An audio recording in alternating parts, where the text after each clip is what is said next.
ધારી નજીક ગરમલી ગામ પાસે એક દીપડા દ્વારા 2 વર્ષના બાળક ચિરાગ વિપુલભાઈ ભાભોર પર શિકારની ગણતરીએ હુમલો કર્યો હતો અને જે હુમલામાં બાળકનું મૃત્યુ થયું છે।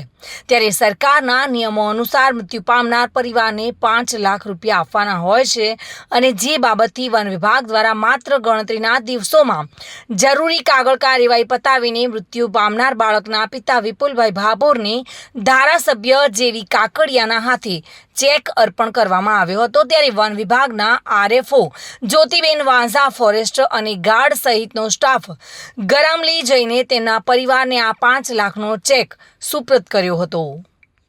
ગરમલી મુકામે જોરુભાઈ ઇંગોરાળાની વાડી ઉપર ત્યાંના એના જોરુભાઈના મજૂર ત્યાં ભાંભોર ગોધરા સાઈડના ત્યાં મજૂરી કરતા હતા।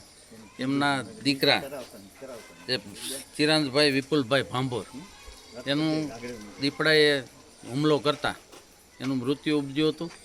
એના ભાગરૂપે સરકાર તરફથી આજે 5 લાખનો ચેક એના પરિવારને બોલાવી અને એને અર્પણ કર્યો છે।